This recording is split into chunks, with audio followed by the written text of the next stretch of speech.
سورۃ البینہ مدنیہ، یہ مدنی صورت ہے اور 1 رکوع اور 8 آیات ہیں۔ بسم اللہ الرحمن الرحیم۔ لم یکن الذین کفروا من اہل الکتاب والمشرکین منفکین حتی تأتیہم البینہ، نہ ہوئے کافر لوگ اہل کتاب میں سے اور نہ مشرکین میں سے کہ وہ باز آ جاتے یہاں تک کہ ان کے پاس واضح دلیل آ جاتی۔ مطلب یہ ہے کہ اہل کتاب کے کافر اور مشرکین جو ہیں وہ اپنے مذہب سے ہٹ جانے والے نہ تھے یہاں تک کہ ان کے پاس کوئی روشن دلیل نہ آ جاتی۔ اس صورت کی اہمیت کے حوالے سے سیدنا انس بن مالک رضی اللہ تعالیٰ عنہ بیان فرماتے ہیں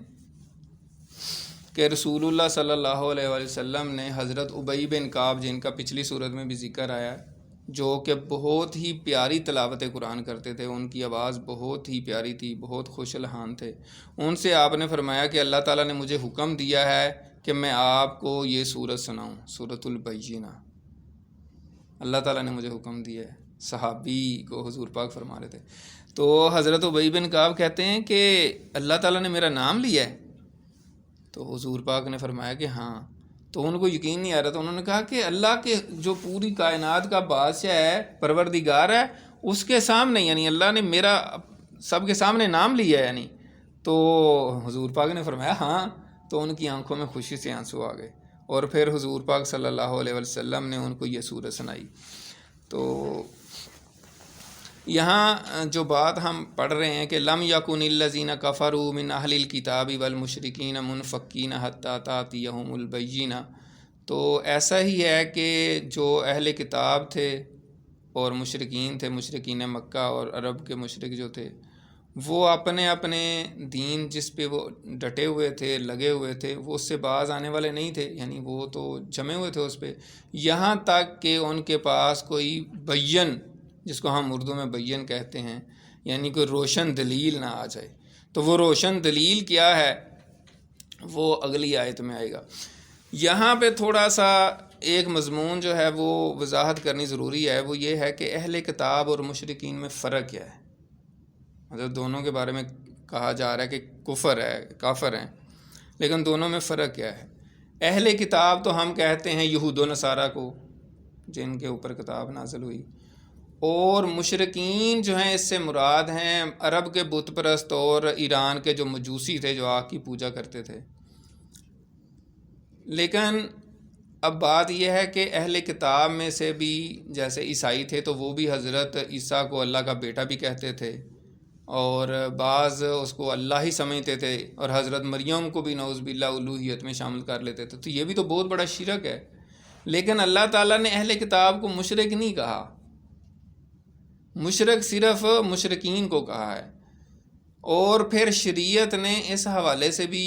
ایک لحاظ رکھا ہے کہ جو اہل کتاب ہیں ان کا ذبیحہ بھی آپ کھا سکتے ہیں، ان کی عورتوں سے شادی بھی کر سکتے ہیں، لیکن کسی مشرکہ عورت سے آپ شادی نہیں کر سکتے، نہ کسی مشرک کا جو ہے نا آپ ذبیحہ کھا سکتے ہیں۔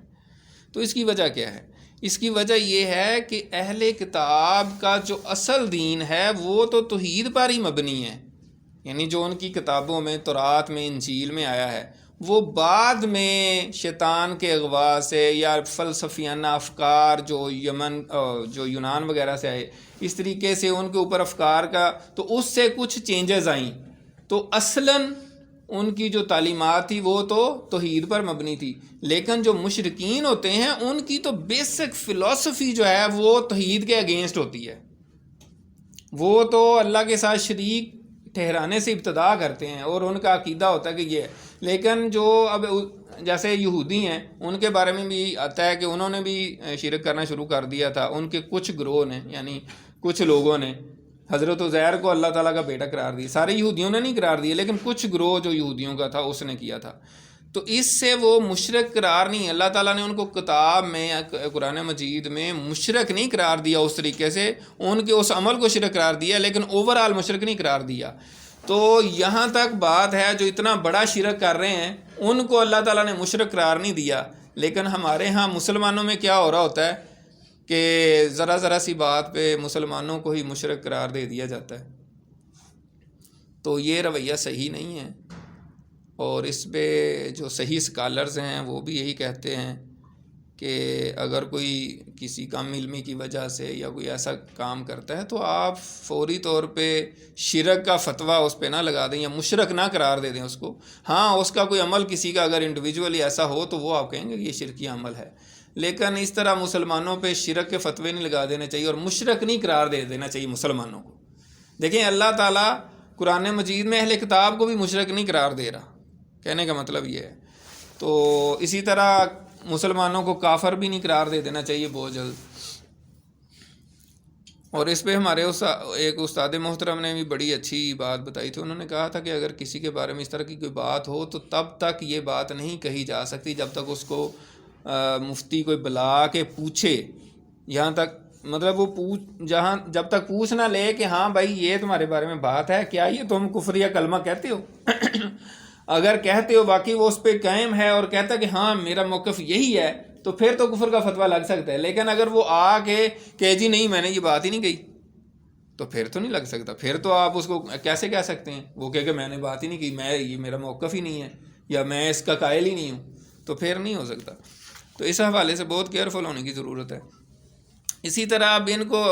مطلب دونوں کو کافر قرار دیا ہے، تو کافر ہونے کی بھی کئی اقسام ہوتی ہیں، وہ ہم سب جانتے ہیں۔ ایک بندہ ہے جو اللہ تعالیٰ کو مانتا ہی نہیں ہے، وہ بھی کافر ہے، جس طرح کے دہریے ہوتے ہیں۔ اور ایک یہ ہے کہ اللہ کو مانتا ہے، اللہ کے رسولوں کو نہیں مانتا، یہ بھی کافر ہے۔ اور ایک یہ ہے کہ اللہ کو بھی مانتا ہے، اللہ کے رسولوں کو بھی مانتا ہے لیکن آخرت کو نہیں مانتا، یہ بھی کافر ہے۔ اور ایک بندہ ہے جو اللہ کو مانتا ہے، اللہ کے رسولوں کو مانتا ہے لیکن کسی ایک رسول کا بھی انکار کر دے، نبی کا انکار کر دے، وہ بھی کافر ہے۔ تو اس طرح کافروں کی بھی مختلف اقسام اور درجات بن جاتے ہیں۔ رسول من اللہ یتلو صحفا مطہرہ، رسول یعنی صلی اللہ علیہ وسلم اللہ تعالیٰ کی طرف سے جو آئے ہیں، جو پیغمبر ہیں، وہ تلاوت کرتے ہیں پاکیزہ صحیفوں کی، یعنی اللہ کی طرف سے ایک رسول جو انہیں پاکیزہ صحیفے پڑھ کر سناتا ہے، وہ ایک بین دلیل ہے، جس طرح پچھلی آیت میں کہا نا، یہاں تک کہ ان کے پاس کوئی واضح دلیل نہ آ جائے۔ تو واضح دلیل کیا ہے؟ اللہ کے رسول اور اللہ کی کتاب، یعنی جب تک یہ دو چیزیں نہیں آئیں تو وہ اپنے کفر اور شرک سے باز نہیں آ رہے تھے، انہوں نے نہیں چھوڑا۔ اب یہاں پہ ایک بات یہ ہے کہ رسول صلی اللہ علیہ وسلم کی، یعنی حضرت محمد صلی اللہ علیہ وسلم کی رسالت کے کیا دلائل ہیں؟ اس پہ محدثین نے کتابیں بھی لکھی ہیں۔ دلائل النبوہ امام بہقی کی کتاب ہے۔ آپ صلی اللہ علیہ وسلم کی رسالت کی دلیل آپ صلی اللہ علیہ وسلم کی ذات بابرکت خود ہی ہے، یعنی اللہ تعالیٰ نے اپنے محبوب صلی اللہ علیہ وسلم کو پیش کیا ہے 40 سال پہلے رکھ کے اس معاشرے میں، اور پھر کہا ہے کہ یہ ہے میرا رسول۔ یہ خود بذات خود ہی دلیل ہے، یعنی مفسرین نے لکھا ہے کہ اللہ کے رسول حضرت محمد صلی اللہ علیہ وسلم اللہ کے رسول ہونے کے لیے اپنی ذات میں خود ہی دلیل ہیں کہ وہ جس کو آپ صادق کہہ رہے ہیں، امین کہہ رہے ہیں، دیانتدار کہہ رہے ہیں، 40 سال سے آپ ایک شخص کو یہ مان رہے ہیں، ٹھیک ہے، تو اب وہ کہتا ہے کہ میں اللہ کا رسول ہوں، تو یہی دلیل ہے۔ جس نے کبھی جھوٹ نہیں بولا تو اب وہ آپ کو سامنے کیسے جھوٹ بول سکتا ہے؟ تو مفسرین نے یہ کہا کہ حضور پاک صلی اللہ علیہ وسلم اپنی رسالت کی بذات خود ہی دلیل ہیں، اور ساتھ پھر قرآن مجید اترا ہے تو وہ بھی ایک دلیل ہے۔ تو اس طریقے سے دونوں چیزیں مل کے جو ہے نا، رسول بھی اور کتاب بھی، تو یہ ایک بینہ یعنی کہ واضح دلیل جو ہے وہ بنتی ہے۔ اور اس کے بعد ہی پھر جو ہے نا، جو مشرکین اور جو اہل کتاب ہیں وہ اسلام کی طرف آئے ہیں۔ صحفا مطہرہ سے کیا مراد ہے؟ اس سے صحیفہ جو ہے وہ ہر کتاب کو نہیں کہتے، معروف جو ہے وہ یہی ہے کہ جو آسمان سے نازل ہوئی جو کتاب ہوتی ہے اس کو صحیفہ کہا جاتا ہے۔ اور مطہرہ کا مطلب ہوتا ہے پاک، یعنی یہاں تو قرآن مجید ہی مراد ہے، اور اس کی نبی اکرم صلی اللہ علیہ وسلم تلاوت فرماتے ہیں۔ تو اس پکیزہ صحیفے سے مراد یہ ہے کہ یہ ایسی کتاب ہے جس میں جو ہے نا ہر طرح کی شرک سے اور ہر طرح کی ناپاکیوں سے جو پاک ہے اور اس کو شرک اور ایسی چیزوں سے پاک کرتا ہے، اور اس میں کسی قسم کی کوئی کجی اور کوئی کمی نہیں ہے، اور یہ سلامتی اور سراپا سلامتی ہے۔ تو یہ سارے جو مضمون ہے اس میں بیان کیا گیا ہے۔ فیہا کتب قیمہ، اس میں جو ہے نا مضبوط کتابیں ہیں، قیم کتابیں ہیں۔ تو مفسرین نے بیان کیا ہے کہ یہاں کتب سے کیا مراد ہے، یعنی جتنی صورتیں ہیں قرآن مجید کی وہ ہر ایک صورت خود ہی ایک کتاب ہے، یعنی کوئی بھی صورت جو ہے وہ اس کو لے لیں تو وہ خود ہی ایک کتاب ہے، وہ انڈیپینڈنٹ ہے، وہ ضروری نہیں ہے کہ باقیوں کے ساتھ ملا کے پڑھیں، وہ خود سے ہی ایک صورت جو ہے وہ ایک کتاب کی شکل میں ہے، یعنی کہ وہ اس کے مضامین اور جو اس کا موضوع ہے وہ اس حساب سے ایک کتاب ہے۔ جیسے سورۃ العصر کے بارے میں آتا ہے، امام شافعی رحمۃ اللہ علیہ فرماتے ہیں کہ اگر پورا قرآن مجید نہ نازل ہوتا، صرف یہ سورت نازل ہوتی تو یہی کافی تھا،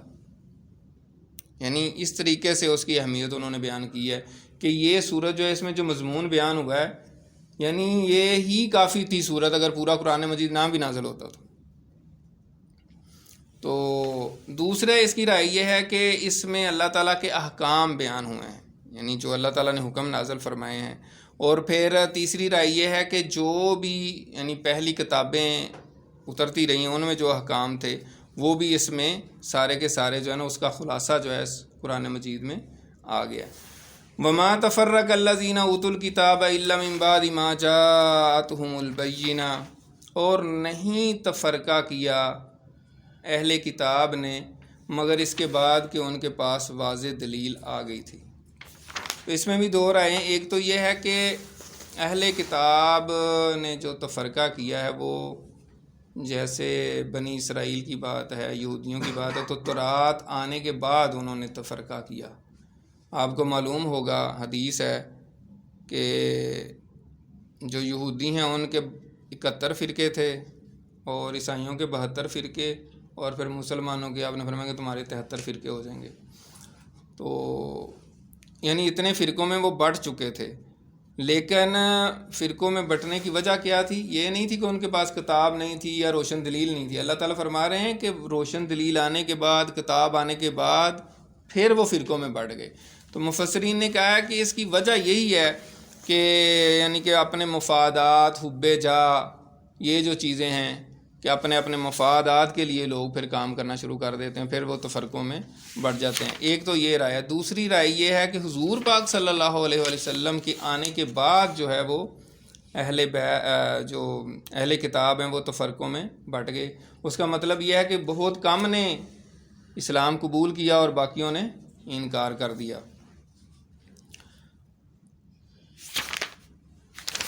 وما امروا الا لیعبدوا اللہ مخلصین لہ الدین حنفاء،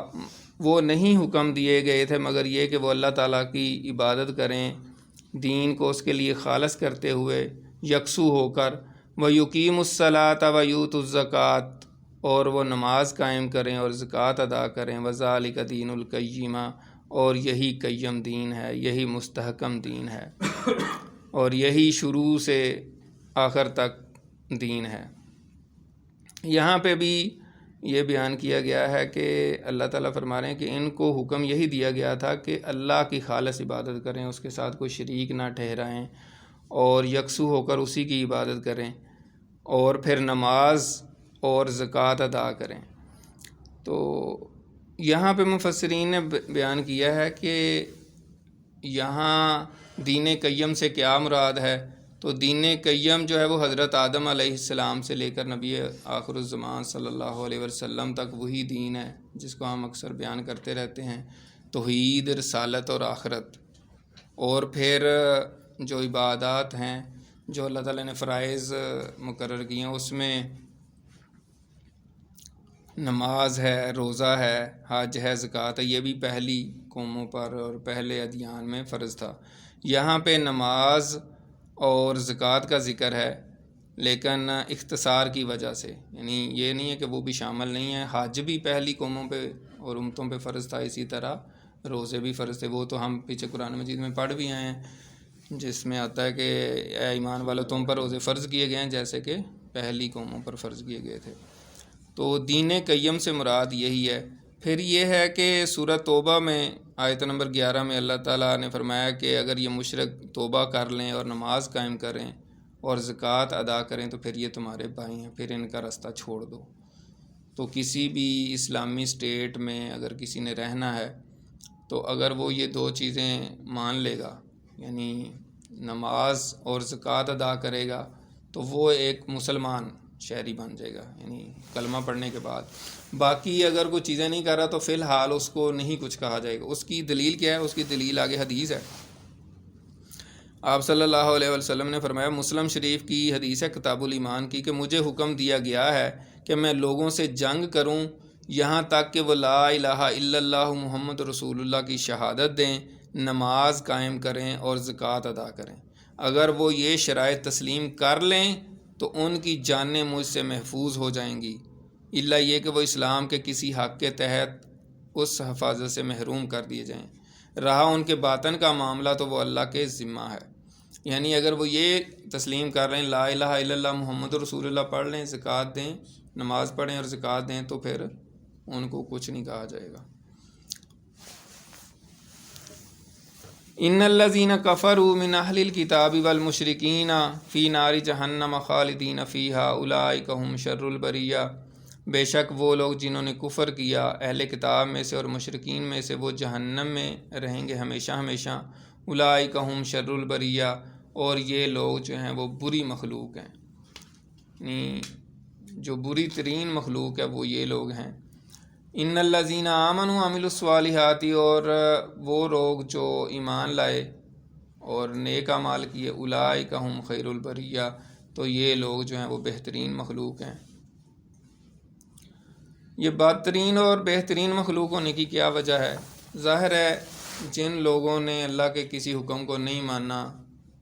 بغاوت کی، اللہ کا حق نہیں پہچانا، تو جو خالق کا حق نہیں پہچانتا، جس نے پیدا کیا ہے، جس نے ساری نعمتیں دی ہیں، جو رزق بھی دے رہا ہے اور ہر چیز دے رہا ہے، تو اس کی کوئی بات ہی نہ مانے، تو اس سے پھر بری مخلوق اور کیا ہو سکتی ہے۔ اور اسی طریقے سے جو لوگ ایمان لانے کے بعد نیک اعمال کرتے رہے، اللہ کے حکموں کی پاسداری کرتے رہے، جہاں اللہ نے منع کیا منع ہو گئے، جہاں پہ اللہ تعالیٰ نے کہا کہ یہ کرنا ہے انہوں نے کرنا شروع کر دیا۔ جیسے ایک حدیث میں آتا ہے کہ الدنیا سجن المومن و جنت الکافری، کہ دنیا جو ہے وہ مطلب مومن کے لیے تو قید خانہ ہے اور کافر کے لیے جنت ہے۔ تو یہی مفہوم ہے کہ کافر جو ہے وہ دندناتا پھرتا ہے اور جو مرضی کرتا پھرتا ہے، لیکن جو ایمان والے لوگ ہوتے ہیں وہ بیچارے ڈرتے رہتے ہیں۔ تو پھر اللہ تعالیٰ نے اسی وجہ سے ان کو بہترین مخلوق قرار دیا ہے۔ جزاؤہم عند ربہم جنات عدن تجری من تحتہا الانہار خالدین فیہا ابدا، ان کے لیے جزا ہے، بدلہ ہے ان کے رب کے ہاں ہمیشہ کی جنتیں جن کے نیچے نہریں بہتی ہیں، فیہا خالدین فیہا ابدا، جس میں وہ ہمیشہ ہمیشہ رہیں گے۔ یہاں پہ ایک نقطہ کچھ مفسرین نے بیان کیا ہے، بڑا اہم ہے اور بڑا قابل توجہ بھی ہے۔ وہ کہتے ہیں کہ یہاں جب بھی قرآن مجید میں سائملٹینیس کنٹراسٹ آتا ہے، یعنی کہ بالکل اپوزٹ چیزیں بیان ہوتی ہیں کہ جو کافر ہیں وہ بری مخلوق ہیں اور وہ جہنم میں ہمیشہ رہیں گے، اور جو اہل ایمان ہیں وہ جنت میں ہمیشہ رہیں گے، تو ایک نقطہ انہوں نے یہ نکالا ہے کہ یہاں جو جہنمی ہیں، کافر ہیں، ان کے لیے آیا ہے خالدین فیہا، اور اہل ایمان کے لیے آیا ہے خالدین فیہا ابدا۔ تو انہوں نے کہا کہ اسلام کی دو بڑی شخصیات جو ہیں، جو تصوف میں بھی، جیسے پہلے جن کا نام ہے ابن عربی، محی الدین ابن عربی جو ہیں، صوفیہ میں بڑا نام ہے ان کا، اور ان کو جو ہے نا بڑا مقام حاصل ہے تصوف میں۔ تو وہ ان کا موقف یہ ہے کہ اللہ تعالیٰ ایک دن جو ہے کافروں کو بھی، یعنی جلتے رہیں گے، لیکن ایک دن ایسا آئے گا، کیونکہ یہاں ان کے لیے آبادہ کا لفظ نہیں آیا، تو ایک دن اللہ تعالیٰ ان کو جہنم سے نکال لے گا۔ اور اسی طرح دوسرے جو بڑے اسکالر ہیں وہ ہیں امام ابن تیمیہ، جو کہ ابن عربی کے تو مخالف ہیں ویسے ہر لحاظ سے، لیکن ان کا اس پوائنٹ پہ دونوں کا موقف ایک ہے، لیکن یہ دونوں کی جو رائے ہے یہ اہل سنت کے مطابق نہیں ہے، اہل سنت کا ایسا عقیدہ نہیں ہے، یہ ایک شاذ رائے ہے، لیکن یہاں ویسے ہی تفسیر کے طور پہ بیان کی ہے کہ ان دونوں کی یہ رائے ہے جو کہ اسلام کی بہت بڑی پرسنالٹیز ہیں، لیکن اہل سنت کا عقیدہ یہ نہیں ہے، ان کا یہی ہے کہ جو کافر ہیں، جنہوں نے کلمہ نہیں پڑھا، وہ جہنم میں ہمیشہ ہمیشہ رہیں گے، ٹھیک ہے نا۔ لیکن یہ شاذ رائے ہے، دو جو بڑی اسکالر ہیں، جو بڑی ہستیاں ہیں اسلام کی، ان کی یہ رائے ہے۔ اور اس طرح کی کسی بھی رائے سے دیکھیں، اہل سنت کے عقائد اس وجہ سے زیادہ سٹرونگ ہیں، ہم اہل سنت کی بات کرتے ہیں، وہ یہ ہے کہ پورا حضور پاک کے بعد صحابہ کرام، تابعین، تبع تابعین، پھر آتے آتے تو وہ پوری ایک جو ہے نا بڑی ایک تعداد ہے، یعنی پوری اوپر سے نیچے تک جو آ رہی ہے، تو ایک جو کیا کہتے ہیں اجتماعی دانش جس کو کہہ سکتے ہیں آپ، تو ان کا جو موقف ہے وہ بہترین ہے، اور ہم تو اہل سنت کے ہی موقف کے قائل ہیں۔ رضی اللہ عنہم و رضوا عنہ، اللہ تعالیٰ ان سے راضی ہوا اور وہ اللہ سے راضی ہوئے۔ تو ظاہر ہے جو اللہ تعالیٰ سے ڈرتے ہیں، اللہ تعالیٰ کے حکم مانتے ہیں، اللہ تعالیٰ ایسے لوگوں سے راضی ہے اور وہ اس سے راضی ہیں۔ ذالک لمن خشی ربہ، اور یہ اس کے لیے ہے جو اللہ تعالیٰ سے ڈرا، جس نے اللہ کی خشیت اختیار کی، جو اللہ تعالیٰ سے ڈرتا رہا کہ یار میں کوئی ایسا کام نہ کروں جس سے میری پکڑ ہو، اللہ تعالیٰ ناراض ہو جائے۔ تو وہ شخص جو اس طرح کی سوچ رکھتا رہا اور اس کے مطابق عمل کرتا رہا، تو پھر اللہ تعالیٰ اس شخص سے راضی ہو جائے گا اور وہ بھی اس سے اللہ تعالیٰ سے راضی ہو جائے گا۔ اور خاص طور پہ اگلے جہان جب جائیں گے تو اس وقت اللہ تعالیٰ ان کو اتنا عطا فرمائے گا کہ وہ اللہ تعالیٰ سے راضی ہو جائیں گے، اور اللہ تعالیٰ سے تو ان سے راضی ہی راضی ہے۔ اور یہ ہمیں سوچنا چاہیے آج کی دنیا میں، اس جہان میں، کہ کیا ہم اللہ تعالیٰ سے راضی ہیں؟ یہ بڑا اہم سوال ہے، اور اگر ہم اللہ تعالیٰ سے راضی ہیں تو اس پہ بعض صوفیہ کرام کہتے ہیں اگر آپ اللہ سے راضی ہیں تو اللہ آپ سے بھی راضی ہے، اسی کو اللہ تعالیٰ راضی رکھنے کی توفیق، یعنی وہی اللہ تعالیٰ سے راضی ہوتا ہے جس سے پہلے اللہ راضی ہوا ہوتا ہے۔ تو اللہ تعالیٰ سے دعا ہے کہ اللہ تعالیٰ پہلے تو ہم سے راضی ہو جائے، اور پھر اس کی برکت سے ہم بھی اس سے راضی ہوں گے انشاءاللہ۔ اور اللہ کی رضا کے لیے ہی ہمیں سارے کام کرنے چاہیے، جو بھی ہم کام کر رہے ہیں، دین کا کوئی بھی کام کر رہے ہیں، جیسے اب ہم خیر کثیر کے کام کر رہے ہیں، تو یہ کسی شخص کے لیے نہیں ہم کرتے، نہ کسی کو دکھانے کے لیے کرتے ہیں، نہ اس سے ہم کوئی منفعت حاصل کرنا چاہتے ہیں۔ تو ہم سب کی نیت اور کوشش یہی ہے کہ اللہ تعالیٰ ہم سے راضی ہو جائے، اور قیامت کے دن جب ہم اللہ کے حضور پیش ہوں تو اللہ تعالیٰ ہم سے خوش ہوں کہ یار آپ نے اچھا کام کیا۔ تو اگر یہ نہ ہو سکا تو پھر ساری محنت بیکار چلی جائے گی، اور بڑی پھر خطرناک بات ہے۔ تو اللہ تعالیٰ سے دعا ہے کہ اللہ تعالیٰ ہمیں اخلاص عطا فرمائے، اور اخلاص کے ساتھ ساتھ ہی کام کرنے کی توفیق عطا فرمائے، اور ہم سب کو میرے سمیت ضرور اپنی نیتوں کو چیک کرتے رہنا چاہیے کہ ہم کوئی بھی خیر کا کام کس نیت سے کر رہے ہیں، اور اس سے ہمارا کیا مقصود ہے، کیا مطلوب ہے۔ ہمارے استاد محترم جب ہمیں ریاض الصالحین پڑھا رہے تھے تو انہوں نے پہلی جب حدیث پڑھائی تھی تو بڑی مجھے اچھی طرح یاد ہے، انہوں نے کہا تھا کہ نیت کی جو پہلی حدیث ہے انما الاعمال بالنیات، تو انہوں نے کہا تھا کہ یہ شروع میں جب آپ کلاس پڑھنے آئے ہیں تو آپ کی نیت ٹھیک ہے کہ آپ اللہ کا دین پڑھنے آئے ہیں، لیکن ہو سکتا ہے کچھ دنوں بعد آپ کا کمپٹیشن شروع ہو جائے اور آپ ایک دوسرے سے مقابلے میں لگ جائیں، اور پھر آپ کی یہ نیت ہو کہ میں نے فرسٹ آنا ہے اور اس کو میں نے گرانا ہے اور میں اپنی پہلی پوزیشن لے کر آنی ہے۔ تو انہوں نے کہا کہ اس طرح پھر آپ کی نیت میں گڑبڑ آ جائے گی، تو ہر وقت آپ نے نیت کو چیک کرتے رہنا ہے، یعنی ہر روز نیت کو چیک کرنا ہے کہ آج میں آیا ہوں تو میری آج نیت کیا ہے۔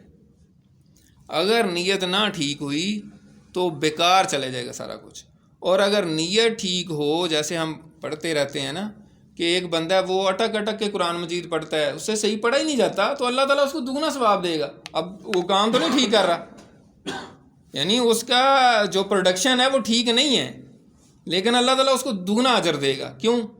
کیونکہ اس کی نیت ٹھیک ہے، وہ بیچارہ کوشش کر رہا ہے۔ تو کوئی بھی شخص جو ہے اللہ کے دین کے لیے اگر کوشش کرتا ہے اخلاص کے ساتھ، نیت کے ساتھ، تو اس میں کمیاں کوتاہیاں ہو سکتی ہیں، لیکن یہ ہے کہ اللہ تعالیٰ اگر قبول فرما لے تو یہی ہمارے لیے بہت بھلائی کی بات ہے، اور ہم سب اس میں شریک ہیں، اور سب کے لیے ہماری یہی دعا ہے کہ اللہ تعالیٰ ہم سب کی کوششوں کو قبول فرمائے۔ وآخر دعوانا ان الحمد للہ رب العالمین۔ جزاکم اللہ خیر۔